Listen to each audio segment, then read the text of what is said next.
General साहब, आपसे यही सवाल करूंगी। उन्होंने कहा कि जब तक सियासी इस्तेहकाम नहीं आएगा तब तक मुल्क जो है उसमें इस्तेहकाम नहीं आएगा। कितना जो है ज़रूरी है सियासी इस्तेहकाम? और एक पॉइंट वो जो कॉलम जो इसके 2-3 दिनों पहले जी आया और बैकलैश हुआ उस कॉलम के बारे में, उसके हवाले से भी बात इस तरह है कि पाकिस्तान, फॉर दैट मैटर कोई भी मुल्क हो, ख़ासतौर पर जिन हालात से पाकिस्तान गुजर रहा है, जो सिक्योरिटी इन्वायरमेंट है और इकनॉमिक चैलेंजेस की, जिसकी मैं पहले भी बात कर रहा था, of course political polarisation is impacting it.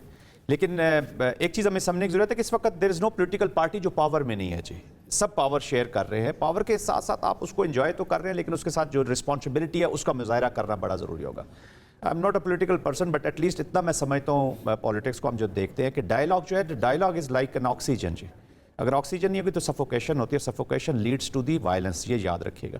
तो आई थिंक डेमोक्रेसी बहुत ज़रूरी है पाकिस्तान के लिए। इसको खूबसूरत करना भी डेमोक्रेटिक इंस्टीट्यूशंस, पॉलिटिकल पार्टीज़ और इन्हीं लीडर्स का काम है, जिसका भी रज़ा अरुण साहब कह रहे हैं कि leader is like a spiritual leader कह लें, वो लोग उसको इस तरह फॉलो करते हैं। तो leaders must know the red lines for the state also. जितने भी लीडर्स हैं, मैं किसी एक तरफ इशारा नहीं कर रहा कि कहाँ पे स्टेट कमज़ोर होती है, कहाँ पे स्ट्रांग होती है। आई बीइंग अ पाकिस्तानी, एक सिटीज़न पाकिस्तानियों के नाते मैं ये चाहूँगा कि मेरी डेमोक्रेसी स्ट्रांग हो। डायलॉग करें, बातचीत करें, create space for each other. आपकी conflict resolution and conflict management इसी के अंदर हो सकेगी, बट पाकिस्तान सेंट्रिक वो बात होनी चाहिए। हम जब डायलॉग का मीनिंग लेते हैं या बातचीत का मीनिंग लेते हैं तो कई दफ़ा ये ले लेते हैं कि ये इंडिविजुअल्स के लिए शायद ये बातचीत होनी चाहिए, इंडिविजुअल्स के ऊपर। जब हम डेमोक्रेसी की बात करेंगे, जब पाकिस्तान की बात करेंगे, तो फिर स्पेसेस निकलेंगे। और आज का डायलॉग हो सकता है 5 साल 10 साल बाद एक ऐसा टोन, एक सेट कर दे एक एनवायरनमेंट जिसमें पाकिस्तान की डेमोक्रेसी बहुत ही बेहतर हो जाएगी।